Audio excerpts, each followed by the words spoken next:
Welcome to the Chamber's guest luncheon featuring our guest speakers, incoming and outcoming executive directors of Port Manatee.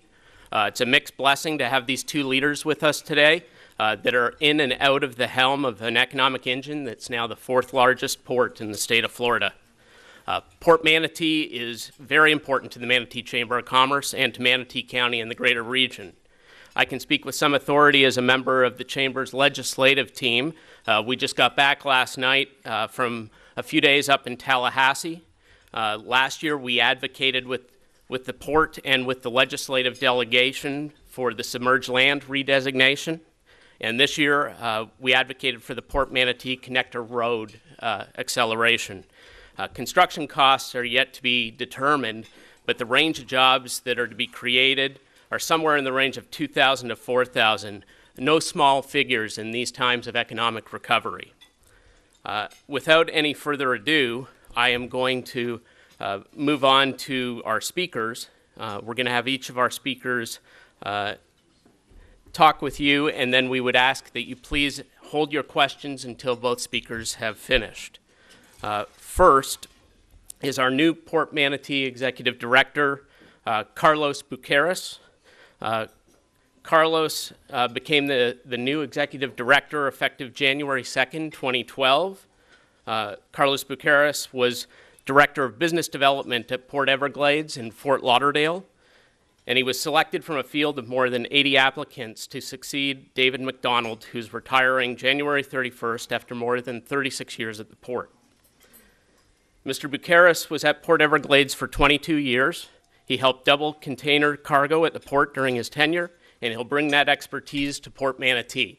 Please join me in welcoming Carlos Gutierrez.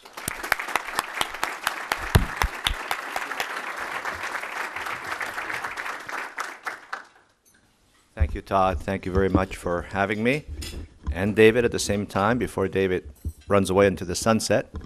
And we don't see them, but I'm going to put a GPS on them, so make sure that in case we have a question or a follow-up issue, we can find them. Thank you again. It's great to be here. It is truly exciting to take on a port like Manatee after the wonderful job that the authority and Dave have done over the last, 25, 30 years. And David is the longest serving, I think, board director now in the country. Usually board directors come and go rather quickly, sometimes faster than ships. So I like the stability that the Port Authority has brought to the director's position and the opportunities that Port Manatee has, because there are, as you know, quite a few other ports. We have one of the longest coastlines in the country, and as such, the competition between ports within Florida is rather active. And so having a port with its location here, with the stability, with the facilities that the port has built, over, I believe, over 200 million in investments have been put into the port at a fraction that the port has had to pick up of about maybe 10%. So no other port in the state, I believe, has been able to build such a excellent infrastructure at a minimal investment to the port and position the port to what I'm supposed to do now is take it to the next level. The port has tremendous opportunities. The location, the future of Latin America, which is still growing, east-west and north-south trade. But our trade, for the most part, for all of Florida, is north-south. Latin America, for the most part, is our backyard. And if you look at both the revenue and the financials of all Florida ports, it's coming from that region. However, there are additional opportunities in the horizon as those developing countries in Central Latin America flourish like Brazil has done, really. Because at the end of the day, for Florida, not yet for Port Manatee, but Florida and Brazil, Brazil is Florida's China. Brazil, as an example, purchased over, I believe, $5 billion of Florida products. The net surplus of exports, trade surplus, enviable by any standard, is over $2 billion. Every $200,000 creates a job. So ports are about jobs and international trade, but we're also here to help the community benefit from international trade and to help Manatee County and surrounding counties that don't have ports benefit from international trade. So we are essentially going to be helping exporters and importers, helping companies reach those markets that they need to reach, in addition to having the shipping lines and the services, maybe even, who knows, a cruise line in the future, if it benefits the port, take it to the next level, create additional economic impact. And I can see by the reception and the welcome I've received from the Chamber and from the EDC and from the, obviously from the board, it's really, I think, a unique opportunity. I'm looking forward to taking it to the next level, and very, very honored to be following in David's footsteps. Thank you.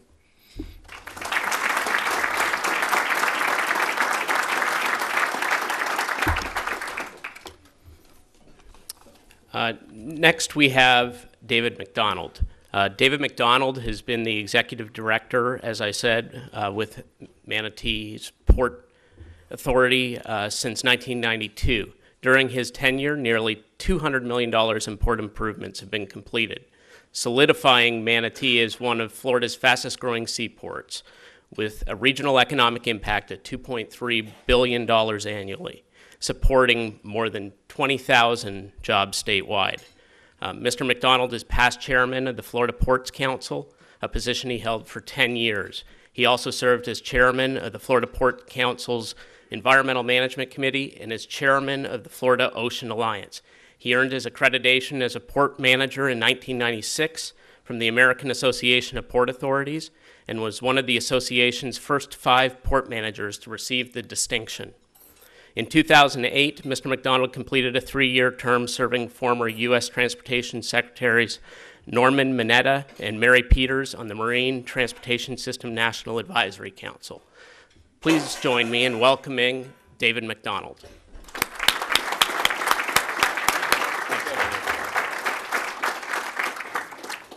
Thank you, everybody. Carlos, you bring out a good group here, I tell you. You know, that's sign. I did ask the sheriff to check for weapons on the way in, so thanks for doing that, Brad. I appreciate that.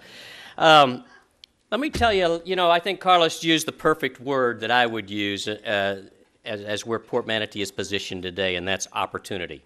If you just had one word that you could focus on, that would be the word that I would suggest you'd look at today.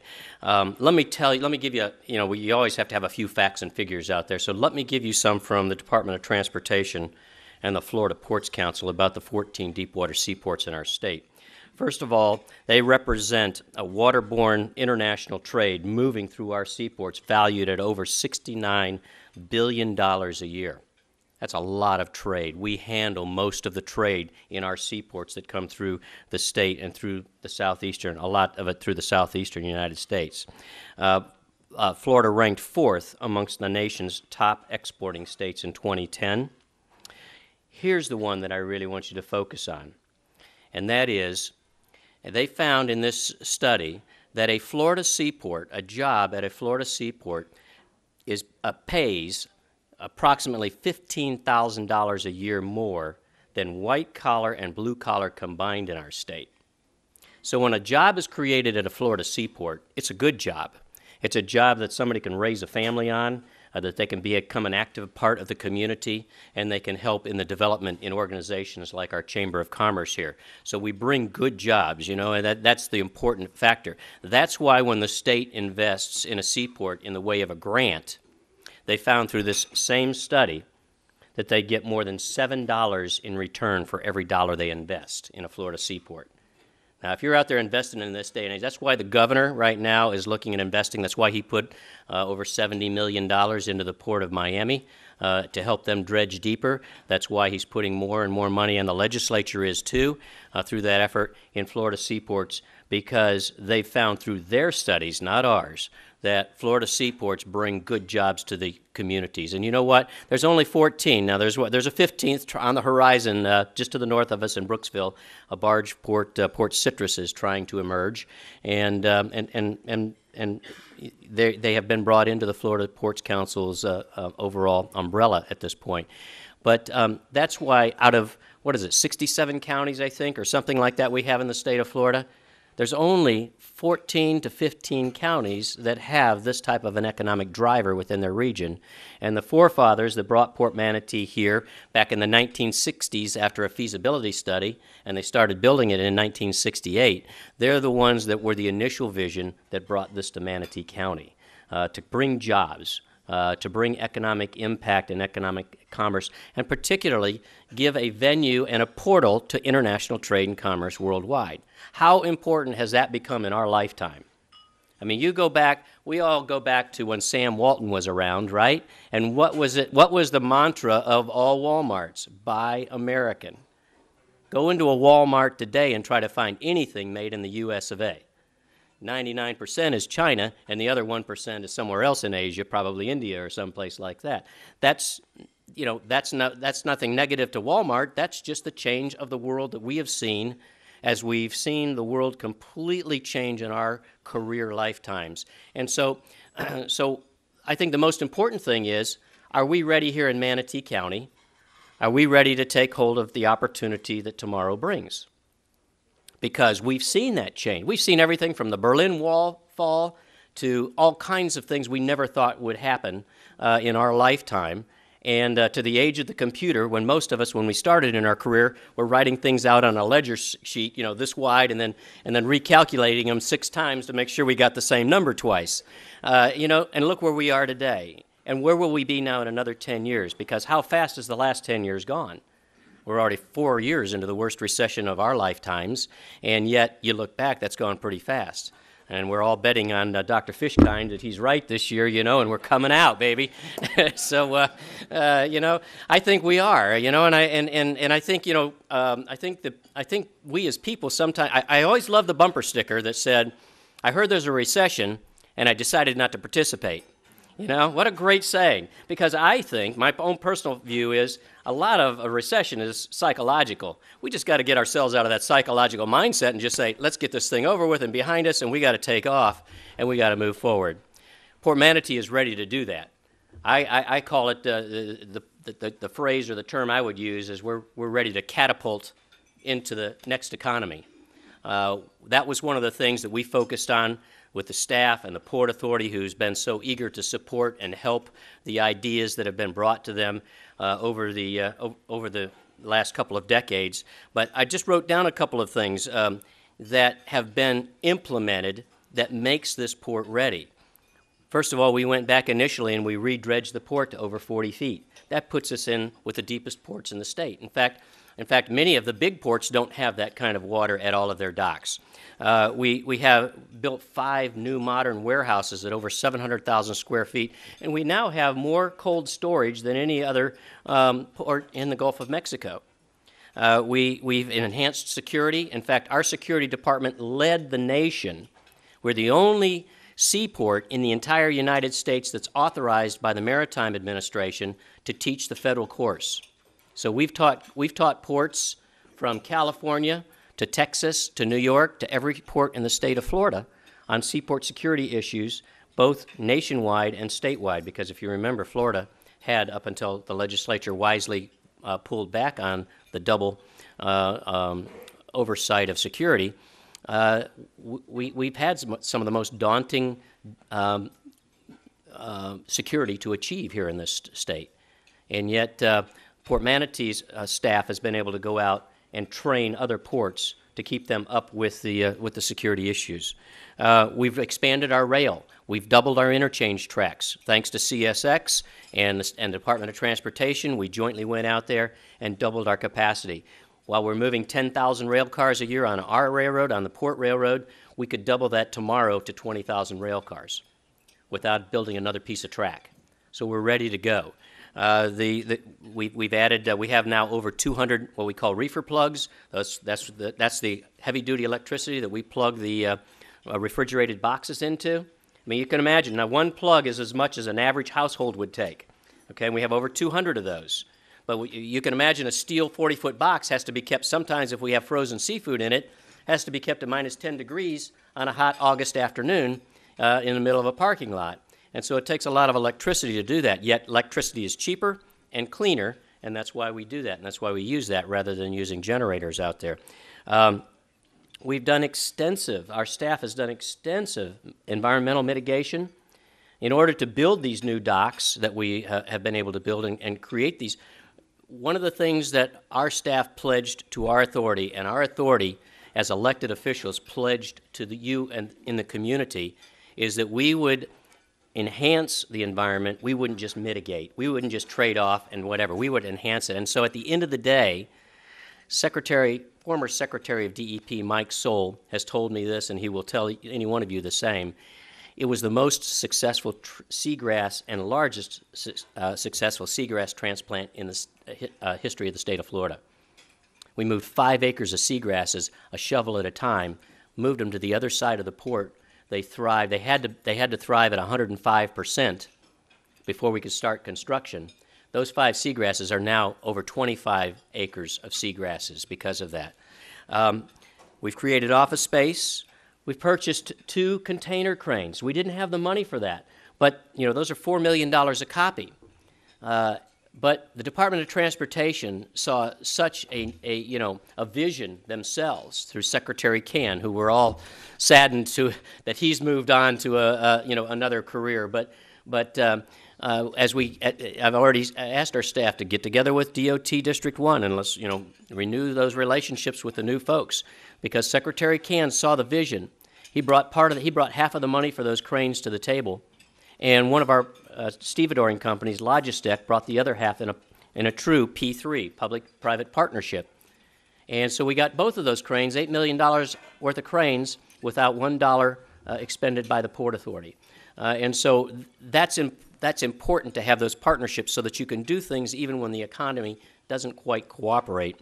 And then I think, lastly, we've just concluded over 2,200 linear feet of new dockage. Okay, that's at about $10,000 a foot for just the dock. That's pretty extensive. That's that'll hold 4 new ships. And the Port Authority just authorized the bidding this last week of the additional last 600 feet. That'll make over 2,800 linear feet. That's a half a mile of brand new berthing. That's that opportunity for tomorrow. You've got to have that. You can't run an airport without runways, and you can't run a seaport without waterways and docks in order to. And that also includes well over 6 million cubic yards of dredging as we dredged a new turning basin. So all of this to say, Port Manatee is ready. We're ready to come out of this recession. We're ready to slingshot. And I think Carlos brings just some great talents with him for our staff to be able to gravitate around as he helped to build Port Everglades, and we've both kind of reminisced about, we've both been in this business maybe too long, I don't know, a long time anyway, decades, and the funny thing about it is Carlos and I didn't know each other before he applied for the job. I knew his boss, I knew the people that worked for him, I knew everybody around him, but we've had a very good transition. And he's ready to hit the ground running. He's already hit the ground running. And I think so the opportunity now to bring these businesses into Port Manatee, bring these jobs into our community, we're just at the cusp of it. So with that, I want to just thank this audience and this chamber and our elected officials and my Port Authority and this community for allowing me to serve you in the operation of Port Manatee over these many, many years. It's been my privilege. We were asked the other day as we were in an interview with Charles Clapsaddle, and I said, what better job could you have when you look out over Tampa Bay every day and you play with ships and trains and boats and tugboats and trucks all day long? That's all you do. That's what my kids used to think anyway, so when they were growing up, Daddy's going out to play with boats. But really, what better job could you have tied with just the flavor of international trade and commerce and the great people you meet around the world and that come to our community? And through the various entities that this chamber covers, whether it's sports, etc., it's really bringing an international community into Manatee County over this last decade, and we're proud to be a part of that. So with that, I thank you all, citizens of Manatee County, for this opportunity. I'll still be there 2 more days, Monday and Tuesday, as Carlos and I kind of exchanged last-minute notes. And you know, I want to thank Carlos for just a great transition. It's been the smoothest of transitions I could have ever imagined, and you know, he's really done a great job of just picking this thing up and running with it. And so I'll be there to provide any other you know, support that might be in the future. But thank you very much. I appreciate it. Thank you for the time today.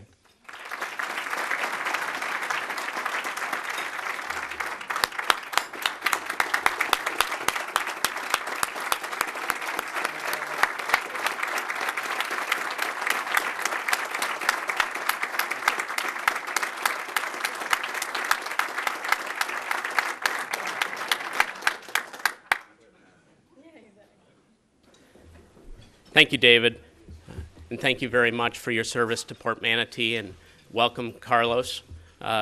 We've got some time now for questions. We've got a microphone over here. If you could make a line over by the microphone if you've got some questions for either Carlos or David. We'll try and get through as many as we can. We've got Mark Barnaby coming to the microphone now. And if you could just go ahead, if you've got a question, line up behind Mark, and we'll keep things moving along.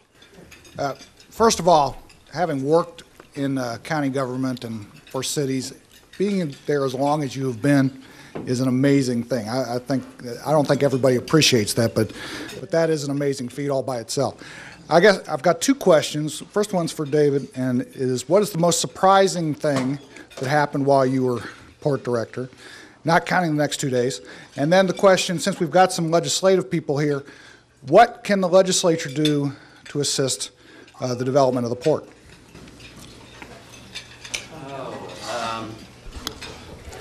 You know, that's a off-the-cuff question. I'm gonna have. You know, one of the things that was kind of a strange when I became port director, we were able to bring in a cruise line called Regal Empress. And I was really proud of that fact. And I was up in Tampa finishing the negotiations, Tampa-St. Pete area, with the president and vice president of the company. And I was ready to rush down and tell the Port Authority members and let them know, you know, and we were going to do a press release.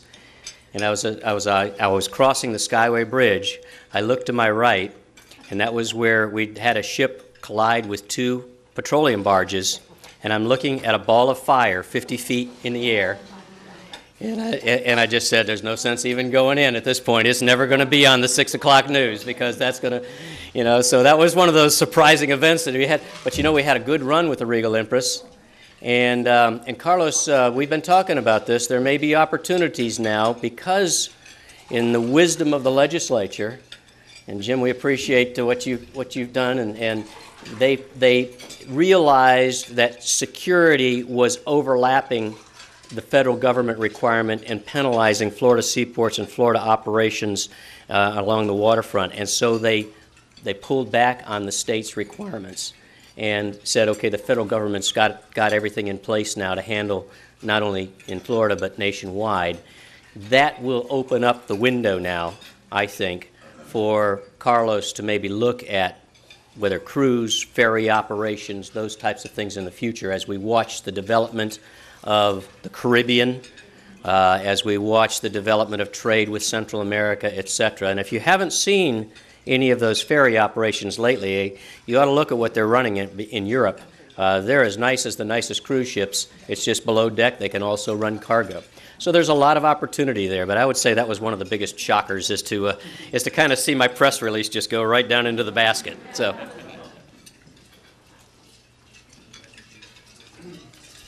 Joe, you have a question?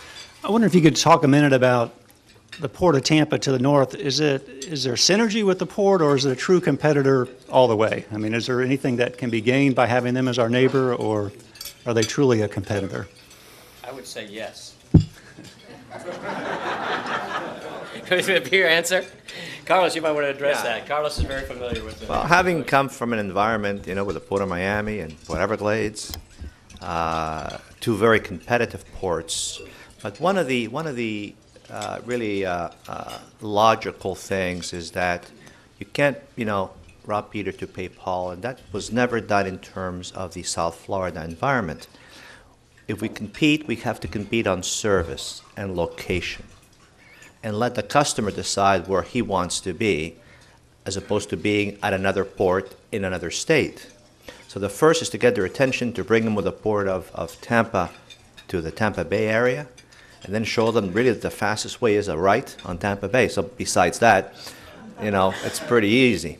So it can be done cooperatively, and it can be done in a way that grows the pie. I don't believe it's a zero-sum type of equation. I think it's an expanding pie, and we need to make sure that the Tampa Bay area, or Manatee in particular, gets its share. Thank you, Carlos.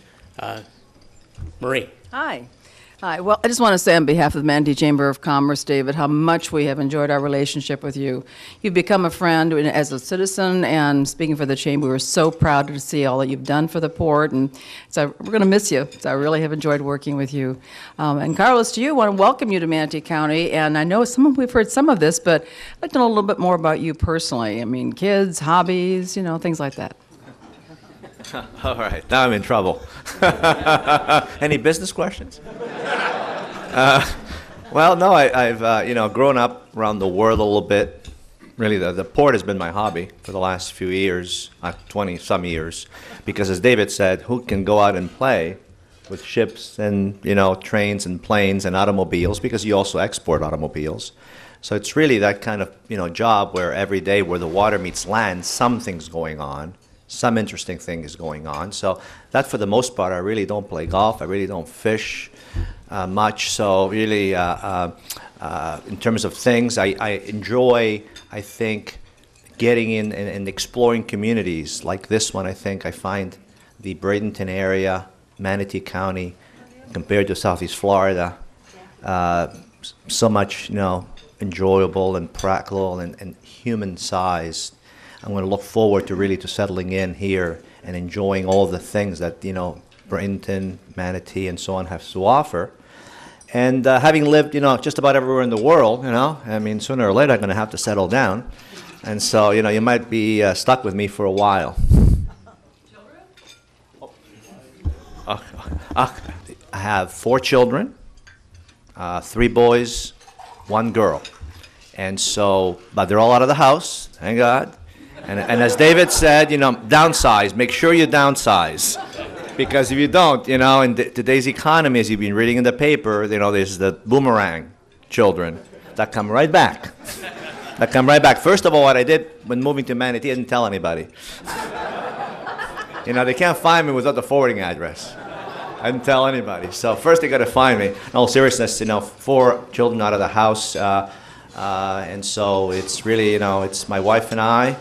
And it'd be fun to have a more peaceful, quiet life, and so that's one of the benefits of it. Although I do enjoy the family tremendously, and I think, like anyone, that has a home in Florida, you have the most friends and the most relatives you never knew you had, and the most children of anybody in the U.S. When I lived in upstate New York, in Corning, New York, I never had anyone visit me. Okay? And here, there's it's as you know, I don't have to tell you that it's really, the great state for visitors as well as for relatives. Recognize Representative Boyd. Thanks, and I just wanted to echo what's been said, David. You've been a great friend and partner and a real asset to our community. So we know where you live, so you can't get away from us. But thanks so much for what you've done for many years here in Manatee County. Your family's been a big part of our community, and we appreciate that very much. And this actually is then there's a question as perhaps to both of you, and Carlos, you may have some perspective on this. I was down recently, several of us, to Florida Crystals in down past Clewiston, and looked at their operation, and they were advancing this notion of an inland port.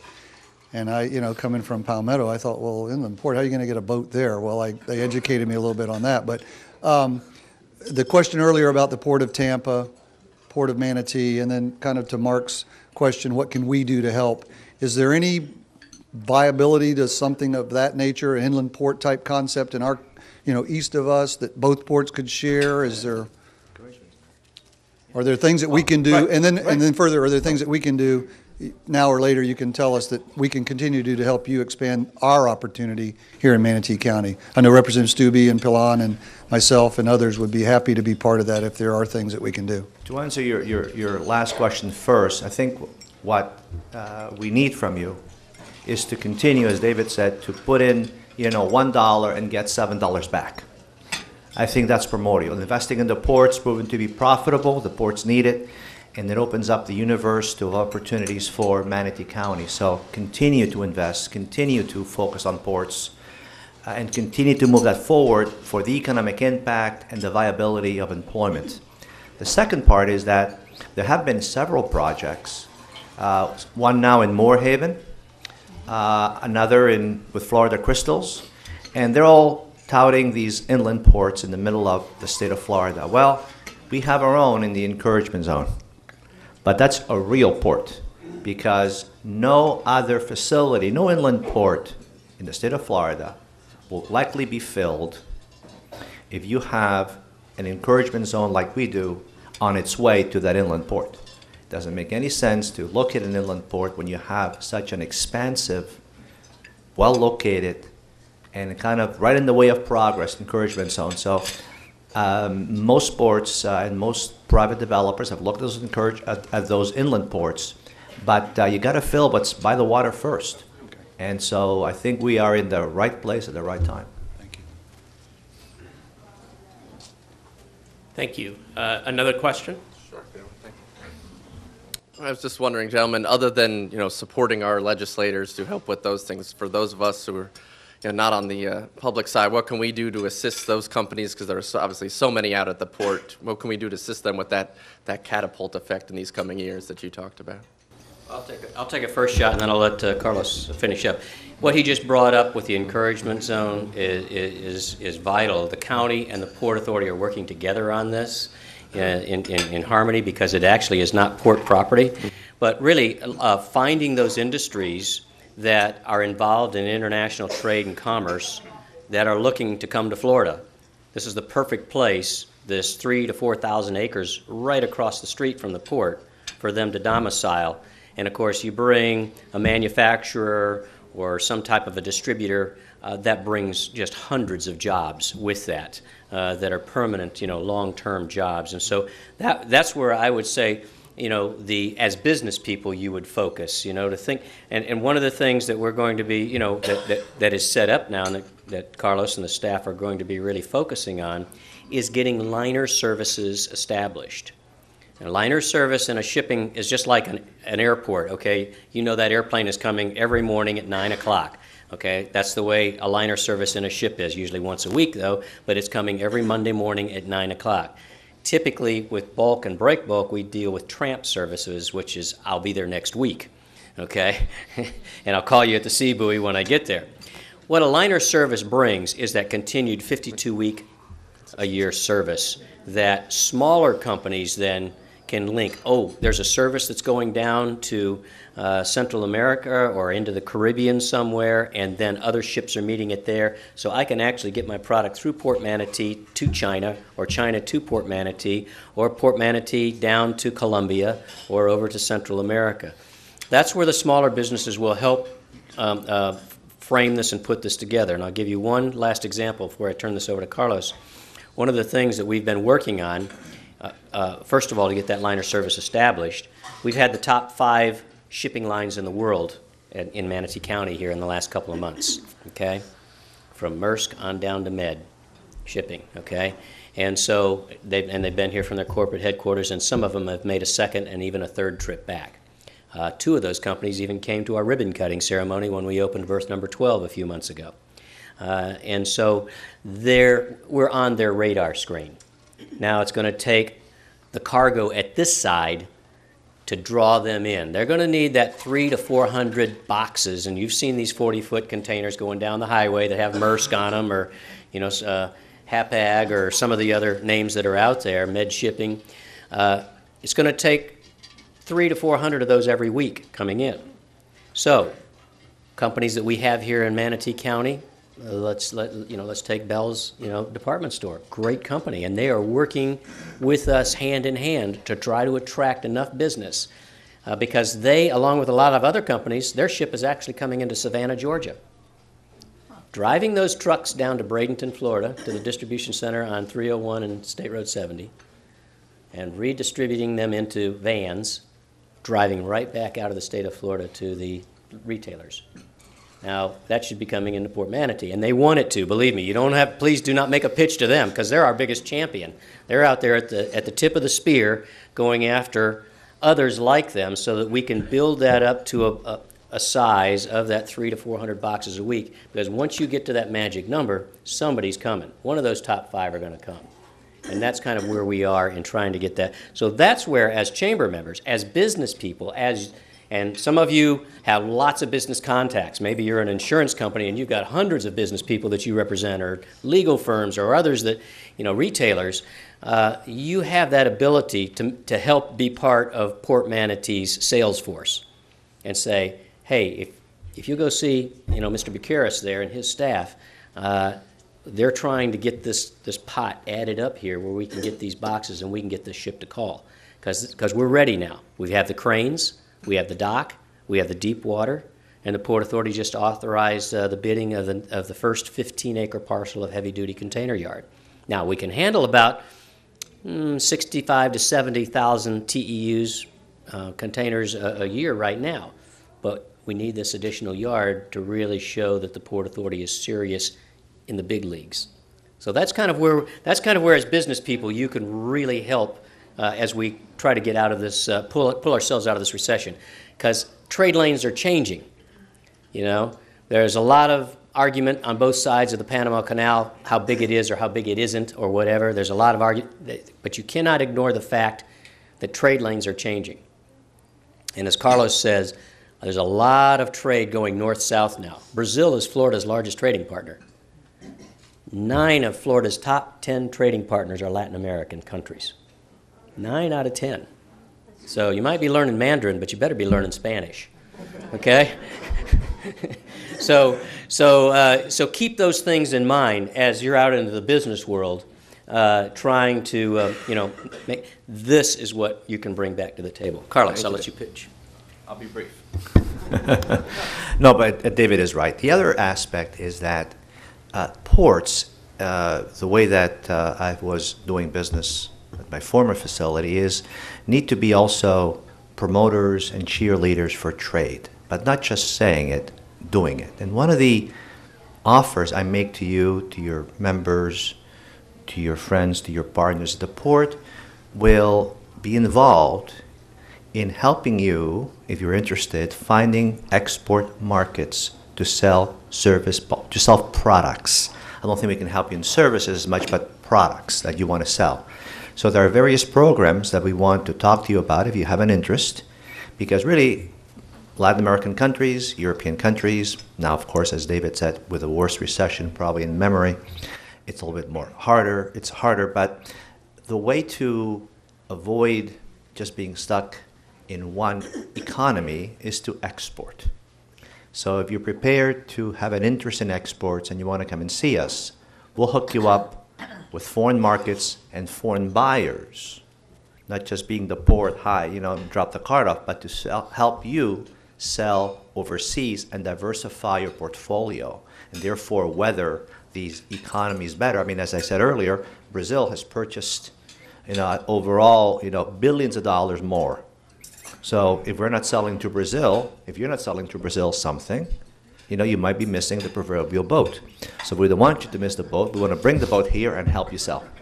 Thank you both. Thank you, Carlos. Thank you, David. Greg Green, question? Yes, sir. And again, this probably could be answered by both of you, David, just having been around to see the studies a little bit longer. But as Todd mentioned, the legislative delegation just got back from Tallahassee. And one of the things that we were really pushing for was the connector road. From a timing standpoint, these things don't happen overnight once you decide to go. There are a number of years that go into the studies, the land acquisitions, and so forth. So you've got to be planning for that well ahead of time. How have you thought about at what point lack of that connector road becomes a detriment, whether it's just in the sheer ability to move the capacity around 301 or the lack of attractiveness in trying to attract additional business? Well, I'll start out by saying, your cheapest form of transportation is by water. Your next most expensive is by rail, and your most expensive in our business is by truck. So if you're inhibiting the truck movement from the port to its first point of rest destination, whether it's a distribution center or some other type of facility, you're creating cost, because it's all time and money, economics 101. That never goes away. And so if you're costing time and money, our business floats. It's not anchored down with piling, it floats. And they make the decision one day, we're going to the next port because you're too expensive, or it takes me too much time to get my product through your port. So there will come a time when that's extremely detrimental. A perfect case in point is the Port of Miami right now. They are putting in a tunnel to get on the other side of Biscayne Boulevard. If you've ever been down there, it's incredible trying to get just across Biscayne Boulevard in rush hour. They're building a tunnel for $1 billion. Okay? Now, peel that back 40 years ago. If somebody had said, we need to keep a green belt from the port through Miami to connect to I-95, and everybody can build around it, but you cannot build on it. Imagine what that would mean today in permitting, in funding, and in construction of that, and cost savings.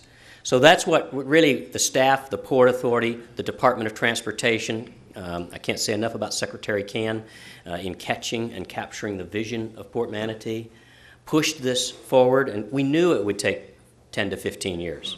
It does. Do we have congestion today? No, not at all. But where will you be in 10 to 15 years from now? Will you be like the Port of Miami? Will you be like South Florida? And all of a sudden, Port of Miami is looking at market. Why are they building a $1 billion tunnel? It's not because they don't have anything else to do with that money. They're losing market share to his old port.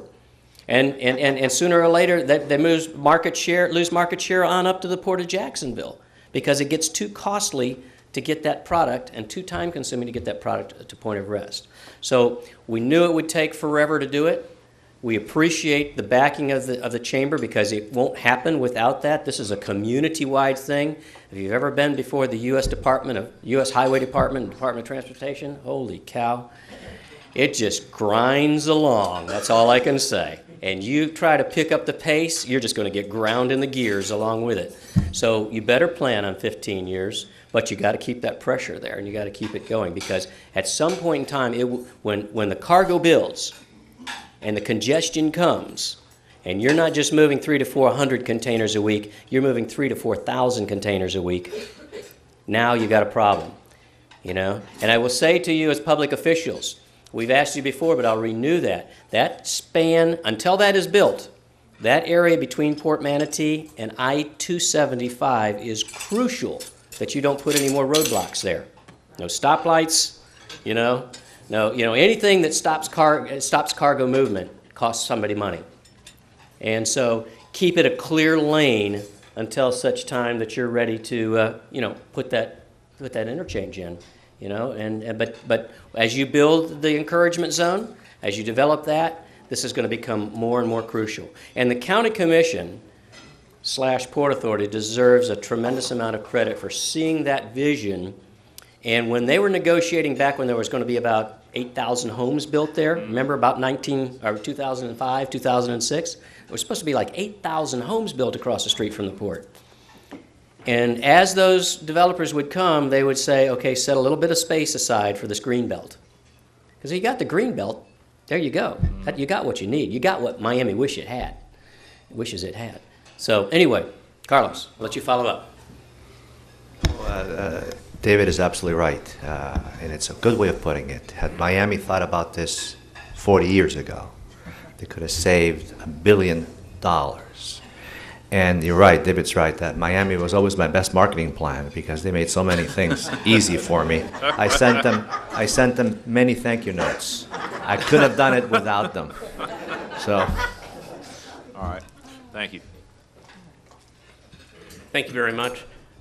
Gentlemen, while I have you up here, I want to again thank David for all your service and want to welcome Carlos to the community. It's a great opportunity here for us today to hear from these gentlemen, but also to be able to network with them. So again, if everybody could join me in just again thanking David and welcoming Carlos.